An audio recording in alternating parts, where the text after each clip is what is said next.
कर्पूरगौरं करुणावतारं संसारसारं भुजगेन्द्रहारं सदा वसन्तं हृदयारविन्दे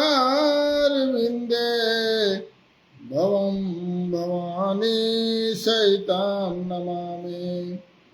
कथा प्रारंभ होता है, सुनो वीर हनुमान। आसन आन विराजियो पवन पुत्र बलवान सियावर रामचंद्र पद जय शरणम शंकर हरिओम जय जय सिया राम। मंगल भवने मंगलहारी उमा सहित जय जपत पुरारी।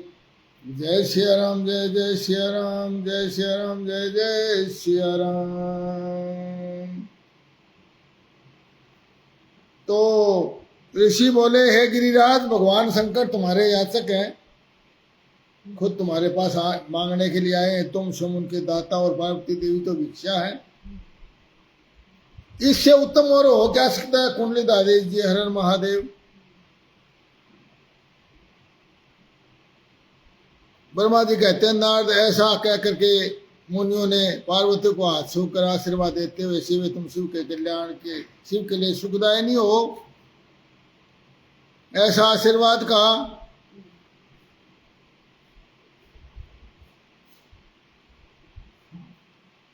और उसी समय अरुंधति, परमसती अरुंधति ने प्रसन्नता भगवान के सुख का गुणों का बखान करके और पार्वती की माता मैना जी को भी मना लिया।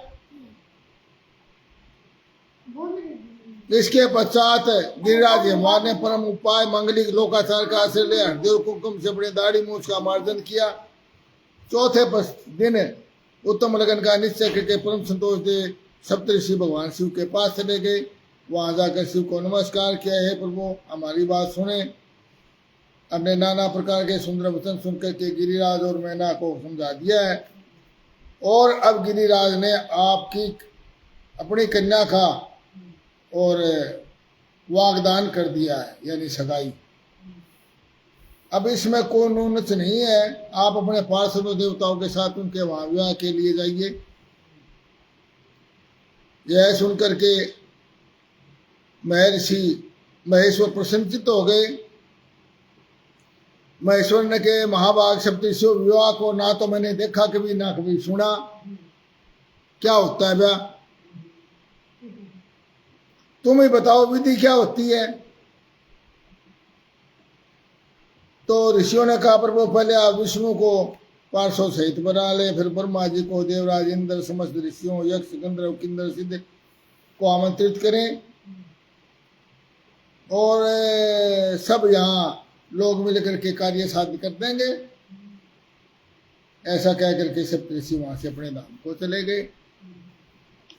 ब्रह्मा जी ने कहा, मनुष्य अरुंधति सहित उन सप्तऋषियों के चले जाने पर हिमवान ने जो कार्य किया, उन्होंने अपने सब भाइयों को निमंत्रित किया और अपने क्रोध गर्ग जी से प्रसन्नता के साथ लगन पत्रिका लिखवाई और कैलाश पर्वत के पास, भगवान शिव के पास कैलाश पर्वत पर नाना प्रकार की सामग्रियों सहित लगन पत्रिका भिजवाई।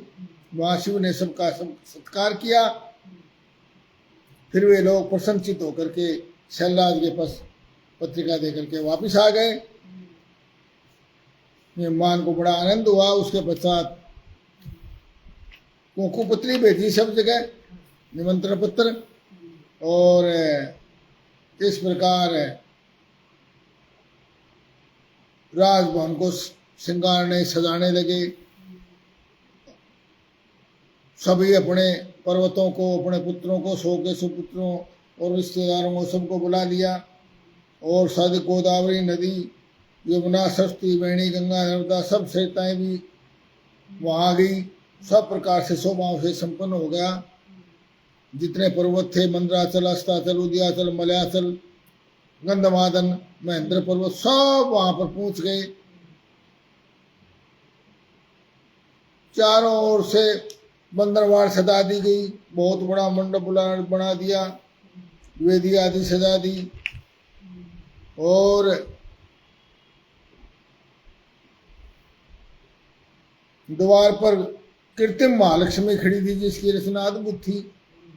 वह शुभ लक्षणों से शुद्ध दिखाई देती थी। जब मान लो क्षीर सागर से साक्षात लक्ष्मी आ गई हो।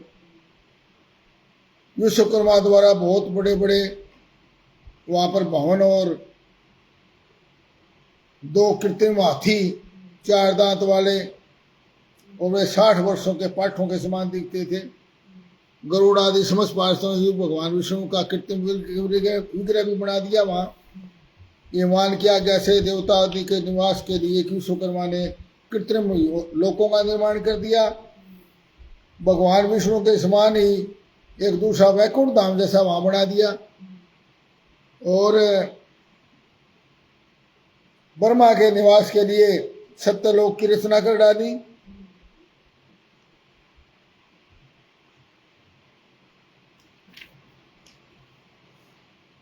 नारद जी बोले, हे विधाता आपको नमस्कार है। तो जो मंगल पत्री पाकर भगवान महादेव ने फिर क्या किया? सारा खोदा काट के छोटे। नारद जी तो छोटे को नहीं। यहां कहने का भावार्थ यह है कि विवाह शादी आजकल किस ढंग की हो रही है, और वैदिक विधान बहुत थोड़ा समय पीछे तक भी कितना बढ़िया चलता था, उन सबको लोग धीरे धीरे भूलते जा रहे हैं। तो भूलते जा रहे हैं तो उनके फल आज किस तरह के निकल रहे हैं। देखिए विवाह कितने कामयाब हैं, कितने प्रतिशत कामयाब होते हैं, बनते ही बिगड़ भी हो जाते हैं। तो यदि सही वैदिक विधि से और सही शास्त्रोक्त विधि से किया जाए और इसको मांगलिक रूप में किया जाए, संस्कार के रूप में किया जाए, तो वास्तव में ही जीवन सुखी रहे और विवाह जो जीवन है वैवाहिक जीवन वो खराब ना हो। ब्रह्मा जी ने कहा, बेटा भगवान शंकर के उत्तम यश का सुनो। तो पहले ही तो बता दी कि पहले लगन भेजा गया और उसके बाद जो है ना यहाँ तैयारी की गई। फिर भगवान शिव ने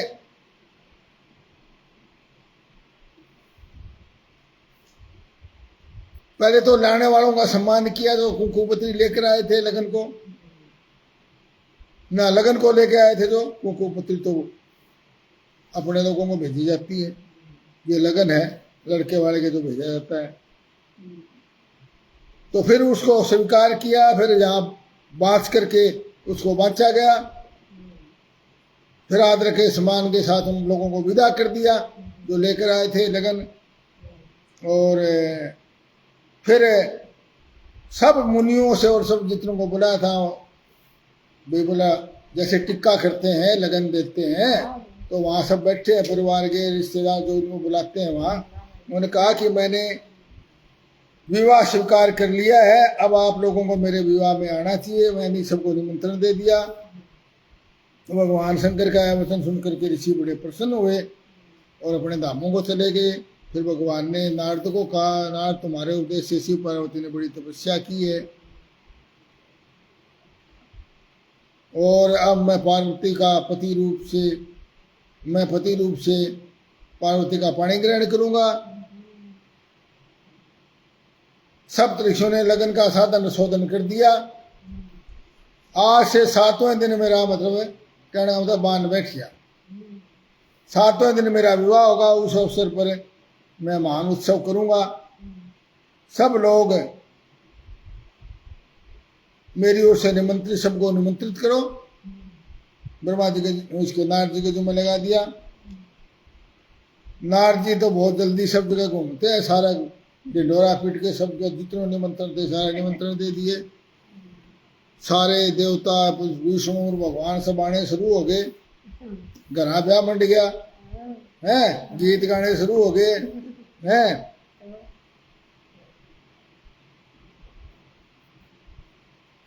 सातों मातृकाएं वहां बड़ी प्रसन्नता के साथ शिव को यथायोग्य आभूषण पहना लगी। जो भगवान शिव का जो वेश था वो जो है अब जो है 7 दिन हो गए और अब जो ना सिंगारने लगे दूल्हे को। और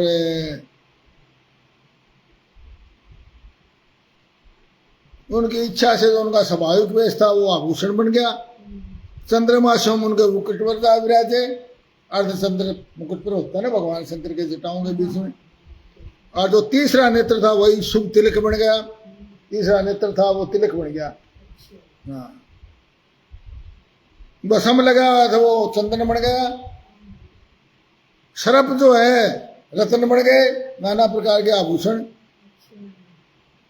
और कानों में जो जो सर्प लटके गए थे वो कानों में कुंडल बन गए। इतना सुंदर रूप हो गया कि वर्णन करना ही कठिन था। अब सब जो है तैयार हो गए, दूल्हा तो फिर सब कहने लगे महाराज हमारे साथ चलिए महादेव विवाह के लिए। आप गृह सूत्रोक्त विधि, भगवान विष्णु बोले आप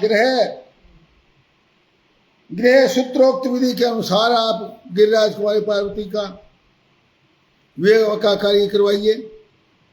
ब्रह्मा जी कहते हैं नारद विष्णु ऐसा कहने पर परमेश्वर शंभु ने विधि पूर्वक सब कार्य किया। फिर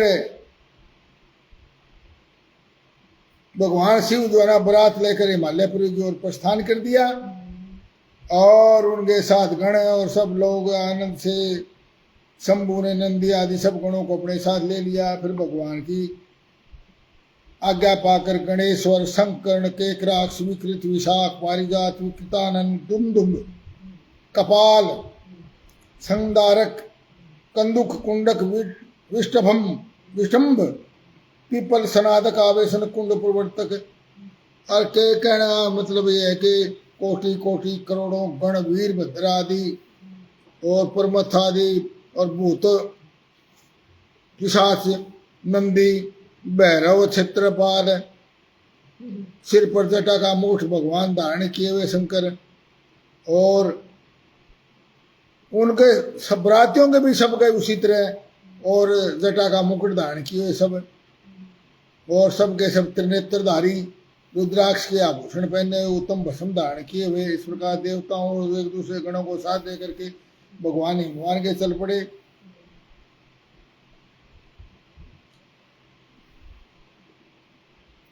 उनके साथ ही चंडी देवी रुद्रदेव की बहन बन करके संदीप भारद्वाज जी हर हर महादेव।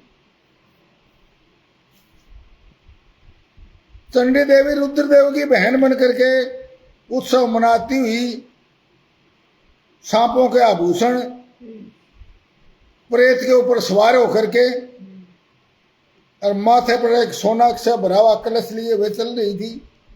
करोड़ों दिव्य भूतगण शोभा पाते थे। देवमंडली के मध्य भाग में गरुड़ के आसन पर लक्ष्मीपति भगवान विष्णु चल रहे थे। देवता लोग शिव गणों के पीछे होकर चल रहे थे। दुम दुम भी बज रही थी और देवराज इंद्र भी सभी देवता भूत पिशाच शाकनी डाकनी यातु दान बेताल ब्रह्म राक्षस भूत प्रेत परमथ गण तुम्बरु नारद हा हा हु श्रेष्ठ गंधर्व कुंदर क्या करे कोई बचा ही नहीं। जितने भी सृष्टि की बाजा बजाते हुए चले और भगवान शिव शंकर खुद बैल के ऊपर सवार होकर के घोड़े पर तो सारे चढ़े, घोड़ी पर तो पूरा शिव शंकर बैल पर ही।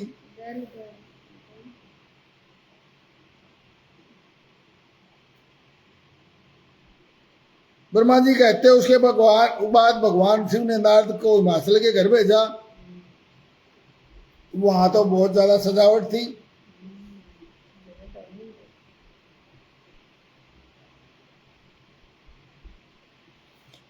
और गिरिराज हिमवान ने जब सुना कि शंकर मेरे नगर के निकट आ पहुंचे तो उन्हें बड़ी प्रसन्नता हुई। उन्होंने बहुत सा आगे लेकर के स्वागत के लिए भेजते हैं ना बारात के बीच में अगवानी करने के लिए, अगवानी करने के लिए लोग भेजे। और देवताओं की सेना को देख करके हिमवान को बड़ा आश्चर्य हुआ। सारे देवता महादेव जी को सामने देखकर हिमालय ने उन्हें प्रणाम किया। समस्त पर्वतों ब्राह्मणों ने भी सदाशिव की वंदना की। हमारे बड़े भाई साहब मनोहर लाल शर्मा जी हर हर महादेव वो भी शिव की बारात में शामिल हो गए हैं। हर हर महादेव। चरण स्पर्श जी आपकी ही कमी रहेगी थी, मगर आज शामिल नहीं हुए बारात में। फिर बोलेगी चलो आप सही मौके पर जुड़ गए हैं, भगवान शिव आपका कल्याण करे। दीर्घायु हो, आप स्वस्थ रहें।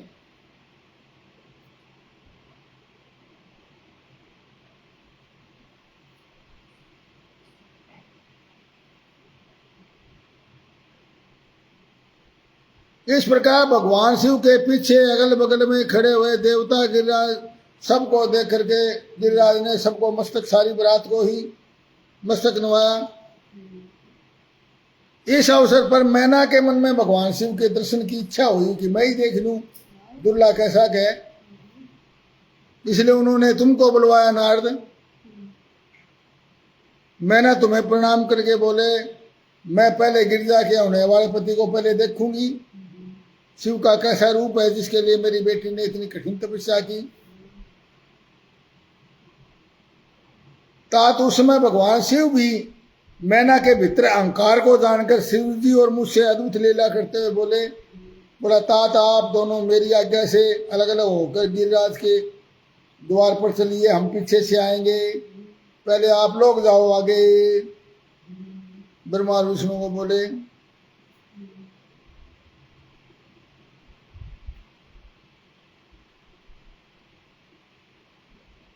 तो यह सुनकर श्री हरि ने सब देवताओं को बुला लिया।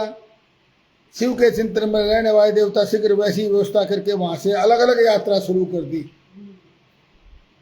मुने मैंने अपने मकान के ऊपर भवन पर खड़ी तुम्हारे साथ खड़ी थी, नार तो पहले आगे जा ही रहा था।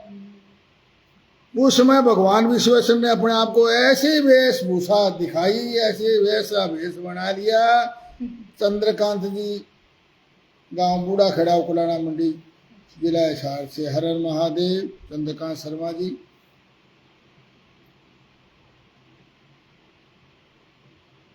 ऐसा वेश बना लिया जिससे मैना के हृदय के अहंकार को ठेस पहुंचे, क्योंकि अहंकार भंग करना था उसका। मेरी बेटी बड़ी सुंदर है, हम बड़े बहुत अमीर हैं, तो ऐसा ही दूल्हा चाहिए, तो वो अहंकार नाश करना।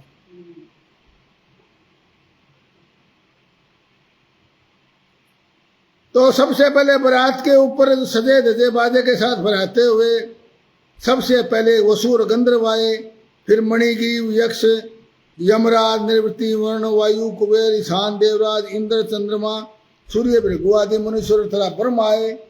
एक से एक सुंदर शोभा रूप में संपन्न थे। सबके दल के स्वामी को देख करके मैना कहती ये दूल्हा है, ये दूल्हा है। नारद जी कहते ये तो शिव भगवान के सेवक हैं सारे।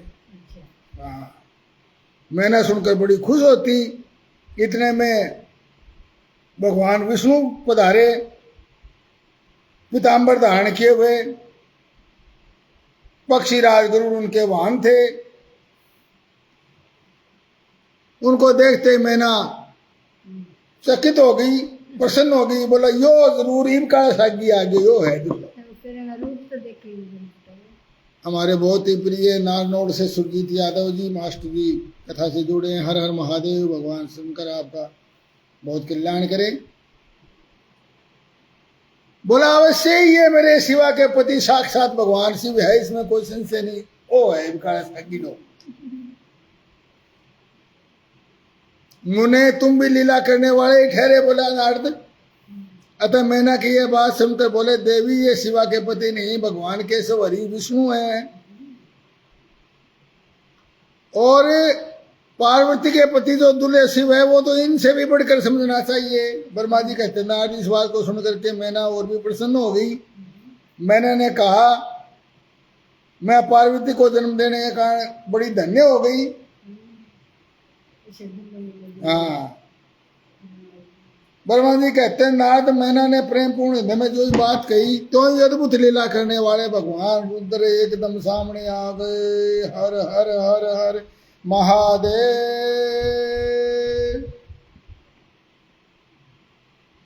और हे तात, बोला नारद, ब्रह्मा जी बताते हैं उनके सभी गण अद्भुत और मैना के अहंकार को चूर्ण करने वाले थे, नाश करने वाले थे। भगवान शिव अपने निर्लिप्त और निर्विकार दिखाते हुए वहां आए और मुने उन्हें आया जानकर तुमने मैना का शिवा के पति का दर्शन कराते हुए कहा सुंदरी देखो ये साक्षात भगवान शंकर है जिसके लिए पार्वती ने इतनी भयंकर तपस्या की थी।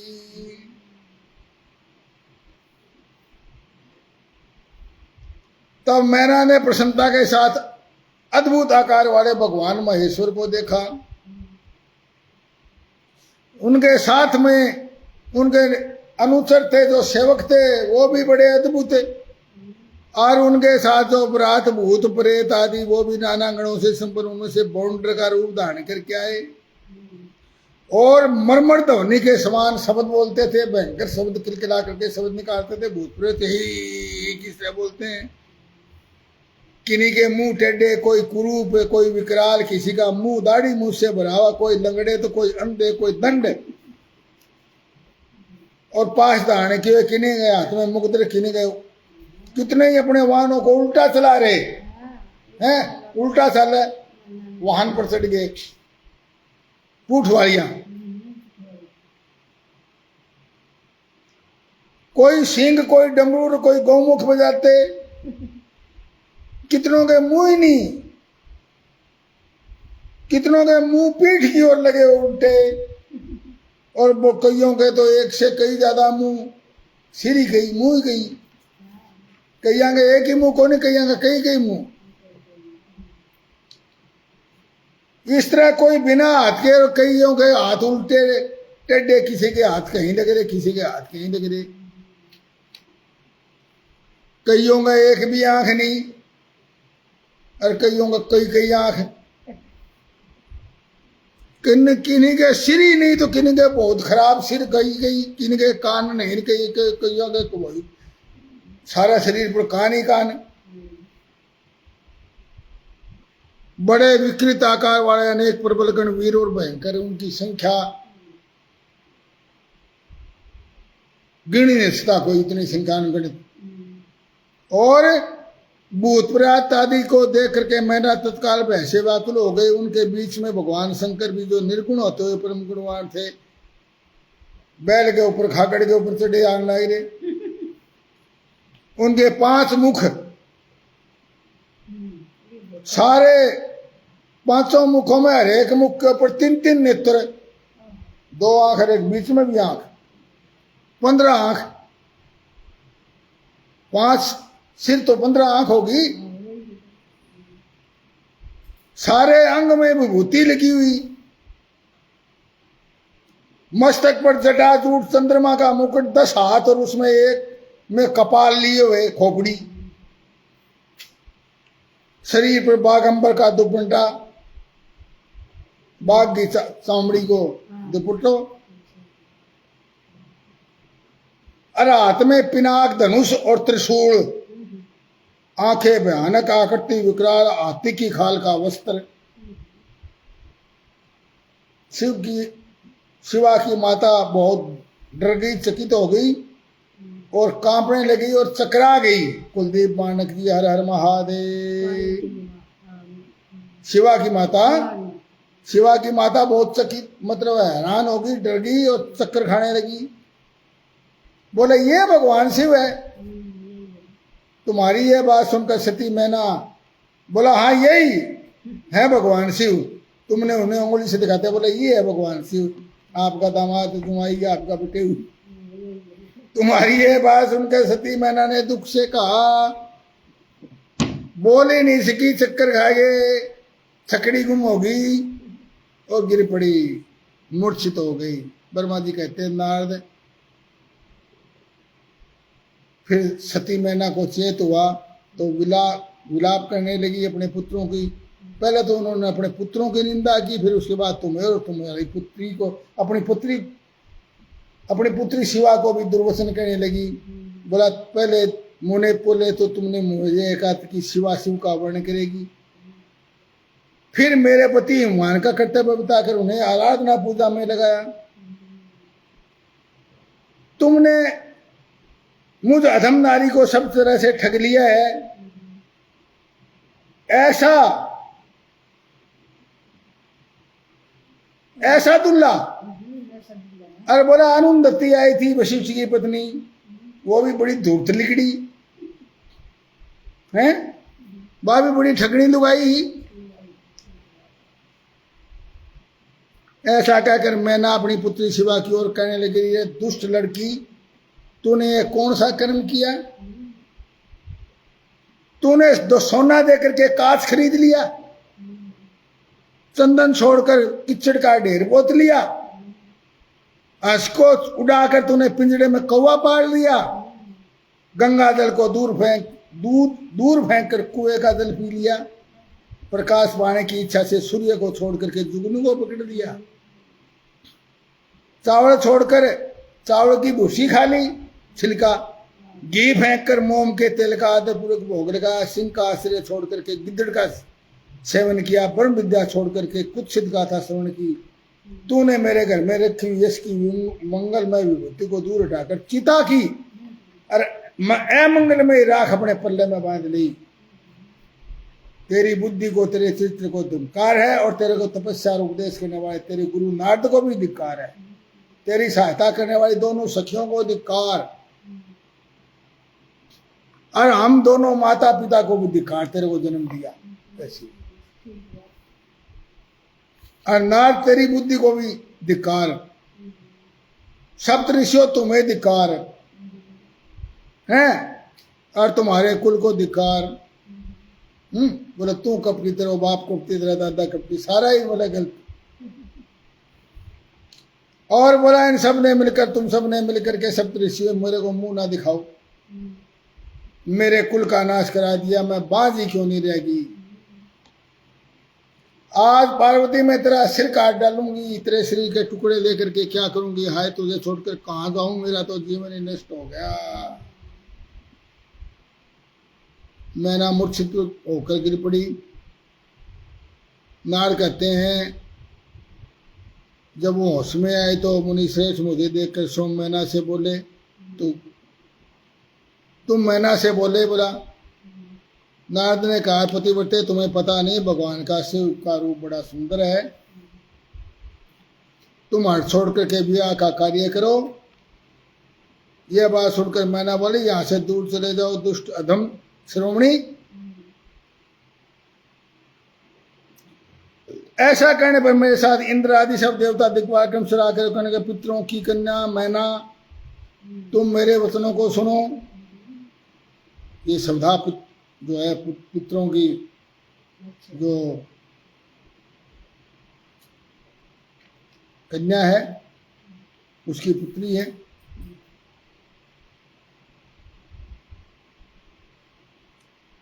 बोला पुत्री के दुष्य तप को देख करके भगवान शिव उनको श्रेष्ठ वश दिया था, और तुम शोक ना करो, विलाप ना करो। पर मैना बोली शिव का रूप बड़ा भयंकर है और मैं उन्हें अपनी पुत्री नहीं दूंगी।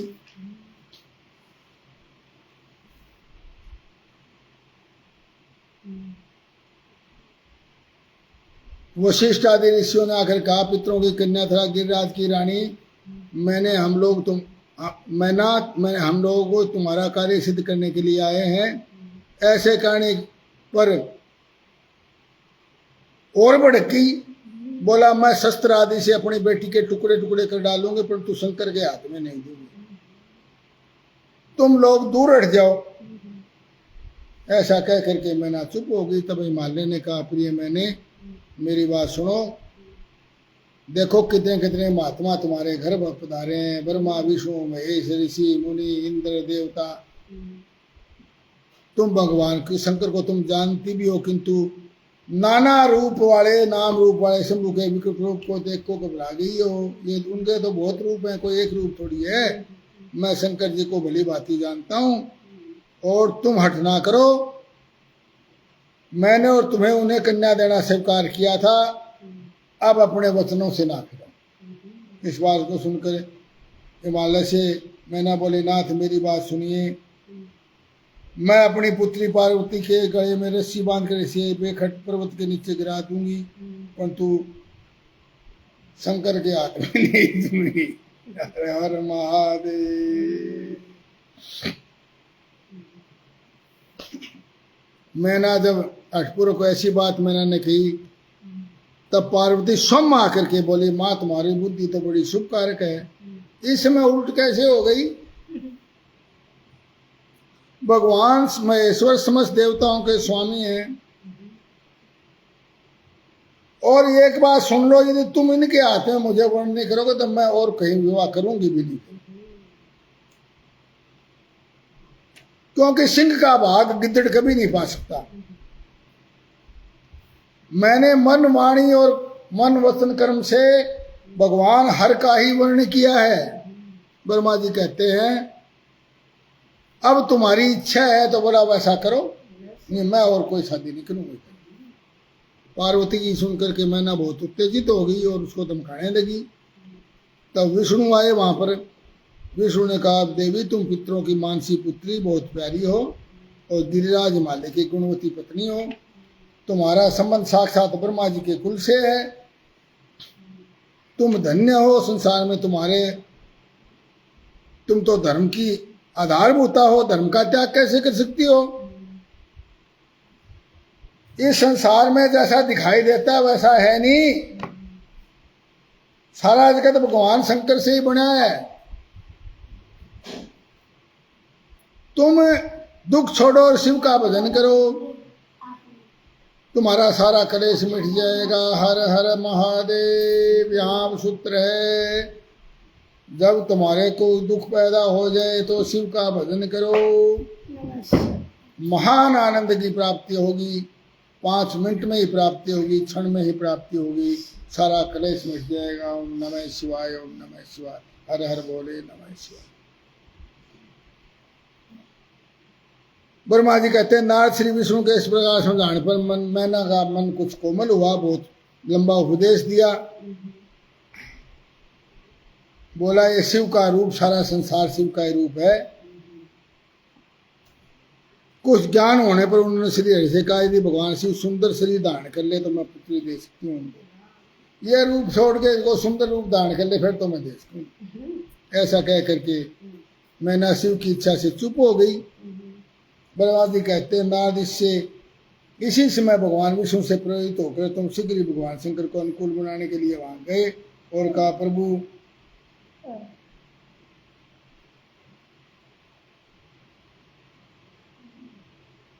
अपना उत्तम रूप धारण करो। तब भगवान ने अपना उत्तम दिव्य रूप धारण कर लिया। फिर जाकर के तुमने मैंने कहा भगवान शिव का उत्तम रूप का दर्शन करो। तुम्हारी ये बात सुन करके मैंने आश्चर्यचकित हो गई और उन्होंने शिव के उस परम आनंददायक जो करोड़ों सूर्यों के समान तेजस्वी सर्वांग सुंदर विचित्र वस्त्रधारी नाना प्रकार के आभूषणों से विभूषित वह अत्यंत प्रसन्न सुंदर हास्य से शोभित ललित लावण्य से लसित मनोहर गौर वर्ण और विष्णु आदि सभी देवता भगवान शिव की पूजा कर रहे हैं, सेवा कर रहे हैं। सूर्य देव ने छत्र लगा रखा है, चंद्रदेव मस्तक का मुकुट बन करके विराजमान है। गंगा यमुना भगवान शिव को सुंदर चमर डुला रही है। 8 सिद्धियां उनके आगे नाच रही हैं। अनेक प्रकार के विभूषणों से भूषित नाना रूप धारी शिव के गण खूब सज धरकर जो वह बिना आखिर पैर अड़ाए रहा वह सारा इतना सुंदर बन गया कि पूछो ही ना, भाई शिव जैसा ही दिखाई दे रहा। फिर प्रसन्नता पूर्वक मैना जो ना प्रसन्न हो गई और कहने लगे महेश्वर मेरी पुत्री धन्य जिसने इतना बड़ी भारी तप करा और आपको मेरे घर बुलाया दुल्हे के रूप में। आप मेरे को क्षमा करे, मैंने आपकी निंदा की। ब्रह्मा जी कहते रहा इस प्रकार भगवान की स्तुति करती हुई उन्हें प्रणाम किया और शिव के दर्शन से हर्ष को प्राप्त होकर के मैना और नारियां सब प्रसन्न हो गई। और पूर्वासी ने कहा वो हिमवान के नगर में निवास करने वाले लोगों के नित्रा सफल हो गए हैं। शिवापति शिव को पति के रूप में पाकर ये शिवा धन्य और कृतकृत्या हो गई है। और इस प्रकार सब आशीर्वाद देने लगे। ब्रह्मा जी कहते हैं नारद ऐसे ही कह करके उन स्त्रियों ने चंदन और अक्षत से भगवान शिव का पूजन किया, आरता किया, उनके ऊपर खीलों की वर्षा की। स्त्रियां मैना के साथ करके और वो जो जिसको कहते हैं डुकाव कह दो, छड़ी कह दो, और वो छड़ी मारी। कथा समापत होते सुनो वीर हनुमान। शिव पुराण शिवलोक में आप करो विश्राम। सियावर रामचंद्र पद जय शरण।